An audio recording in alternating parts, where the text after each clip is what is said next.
Hello दोस्तों, अस्सलामु अलैकुम। आप सभी देख रहे हैं अपना YouTube चैनल मासूम भाई 786 को। तो आज हम सूदखोर का अंजाम सुनने वाले हैं। तो आइए बिना लेट किए हुए वीडियो को शुरू करते हैं। बहुत जमाने पहले की बात है, जब हिंदुस्तान पाकिस्तान एक ही था। पंजाब के एक पुराने गांव में अशरफ दादा का घराना आबाद था। अशरफ दादा उस खानदान के बुजुर्ग थे और देखा जाए तो पड़ोस के सभी घरों में वह सबसे ज्यादा बुजुर्ग थे। हर कोई उनकी बहुत इज्जत करता था। अशरफ दादा को उनके पोते और पोतियों के देखा देखी मोहल्ले के सभी बच्चे उन्हें अशरफ दादा के नाम से पुकारते थे।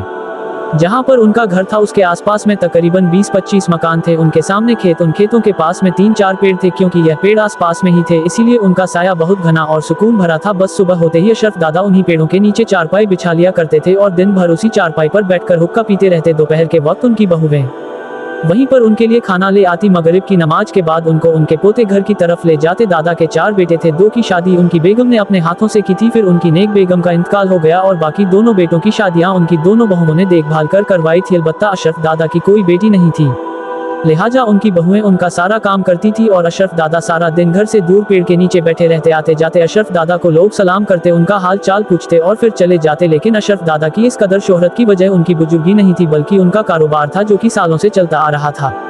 अशरफ दादा गांव वालों का चलता फिरता बैंक थे। किसी को कोई जरूरत आन पड़ती या कोई संगीन बीमारी आन पड़ती या किसी की बेटी या बेटे की शादी आन पड़ती या किसी को किसी भी तरह की परेशानी होती या हर वह काम जिसमें गांव वालों को पैसों की जरूरत होती, तो वह बेझिझक अशरफ दादा से कर्ज ले लिया करते और अशरफ दादा उनको फौरन कर्ज दे दिया करते।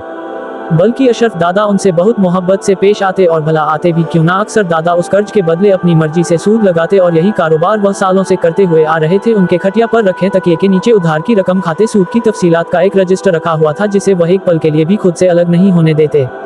अगर कभी बारिश होने लगती तो अपने पोतियों को इस कदर शोर मचा कर बुलाते जैसे कोई तूफान आ गया होंगे। इस शोर शराबे का बस इतना मकसद होता कि उनका रजिस्टर गिला ना हो जाए। दादा अपनी रकम सूद समेत वापस लेने में खूब होशियार थे। उन्हें ये कारोबार करते हुए 40 से ज्यादा समय हो गया था। कोई भी उनसे रकम लेकर भाग नहीं पाया था।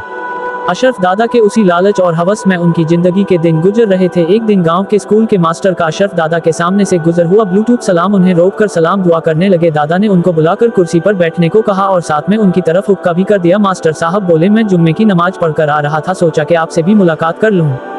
आपने तो कभी गलती से भी मस्जिद का रुख नहीं किया। दादा साहब ये सुनकर बोले, मास्टर साहब मुझे काम से फुर्सत नहीं मिलती, कभी किसी की रकम देनी होती है, कभी किसी से रकम लेनी होती है, कभी किसी का हिसाब लिखना पड़ता है, नमाज के लिए मेरे पास वक्त ही कहाँ है। सुनकर तो जैसे मास्टर साहब को आग ही लग गई। कहने लगे, दादा सूद खाना हराम है।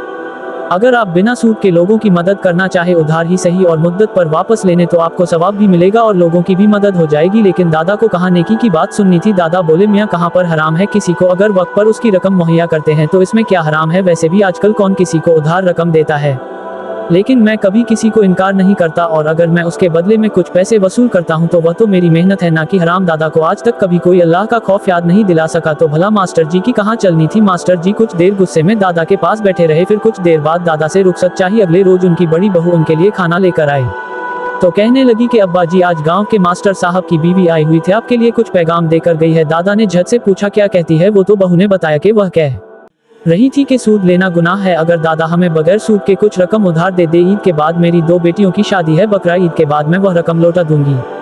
दादा को ये सुनकर बहुत गुस्सा आया और वह बड़बड़ाने लगे, हमारे पास कोई मुफ्त के पैसे नहीं, जो जिसे चाहे दे दे। कल मास्टर साहब भी आए थे मेरे पास, उनसे कहो कि जो तरीका है उसी तरीके से मैं उधार की रकम दूंगा। ये साबान का आखिरी दिन था और फिर रमजान का महीना शुरू हो गया। अशरफ दादा रोजा भी नहीं रखते, अलबत्ता इफ्तार करने में उनका कोई जवाब ना था। लेकिन अभी 15 रोज ही गुजरे थे कि दादा के गुर्दों में तकलीफ शुरू हो गई, जिसकी वजह से वह काफी तकलीफ में चले गए। उन्हें सारी रात तकलीफ के मारे गुजर जाती। चारों बेटे बाप की बीमारी से बेहद परेशान थे। आखिर वह घर के बड़े बुजुर्ग थे, उनकी जरा सी आवाज पर घर के सारे लोग कतार में खड़े हो जाते हैं। लेकिन दादा तो रोज ब रोज कमजोर होते जा रहे थे। कमर बिल्कुल चारपाई से लग गई। दादा की चारपाई अब दिन रात घर में लगने लगा और दादा भी उसी चारपाई पर पड़े रहते। अब तो उनमें बैठने की भी ताकत नहीं रही। एक दिन दादा सुबह से ही किसी संगीन सोच में गुम थे। शाम को जब चारों बेटे घर लौटे तो उन्हें अपने पास बुला लिया और उन्हें कुछ देर समझाते रहे। फिर उनके बेटों ने उनको चारपाई पर से उन्हें उठाकर बिठा दिया और जहां चारपाई रखी थी उसके चारों पाए के नीचे मिट्टी खोदने लगे। कच्चा फर्श था, इसलिए वह हाथों से मिट्टी खोद देते रहे। कुछ देर के बाद कमरे में 4 गड्ढे खोद दिए और चारों पाए के नीचे कम से कम 3 फुट गड्ढा कर दिया। उसमें से 4 पॉटलियां निकली। जब बेटों ने उन्हें खोला तो उसमें से सोने और चांदी के बेशुमार सिक्के निकले। बेटों की आंखें लालच से चमकने लगी।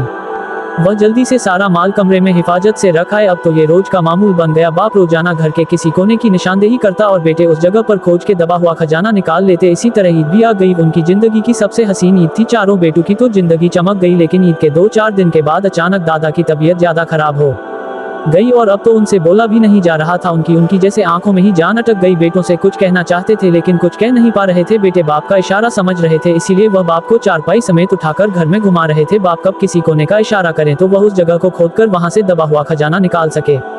जैसे ही वह गुसल खाने की तरफ से गुजरे, दादा को तो जैसे मौत के फरिश्ते नजर आने लगे हो। उनकी आंखें जैसे बाहर की तरफ निकलनी शुरू हो गई। अचानक ये सब कुछ छोटे बेटे ने देख लिया तो फिर जोर से बोला कि बाबा का इशारा गुसल खाने की तरफ है। सबने चारपाई वही छोड़ दी और लगे गुसल खाने की तोड़फोड़ करने।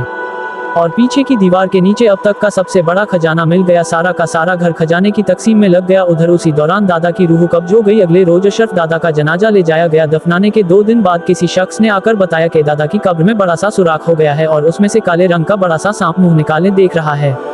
ये खबर पूरा गांव में जंगल की आग की तरह फैल गई। उनके खानदान से लेकर पूरे गांव के लोगों ने इस वाक्य को अपनी आंखों से देखा। वाकई वहां पर एक बहुत बड़ा सांप मौजूद था जो कि दादा की कब्र में से एक सुराख में से अपना मुंह निकालता और फिर अंदर चला जाता। ये सांप अल्लाह का आजाब था अशरफ दादा के लिए, जो कि उन्हें सारी जिंदगी सूदखोरी की वजह से मिला था। वह अपनी दौलत कब्र तक साथ ना ले जा सके और उनकी औलाद उसी दौलत की बंटवारे की वजह से दादा की आखिरी वक्त में उनके साथ नहीं थे। अशरफ दादा के इबरतनाक अंजाम की मौलवी साहब हर जुम्मे को लोगों को जुम्मे के खुतबे में सुनाते और उन्हें सूदखोरी जैसी लालच से दूर रहने को कहते।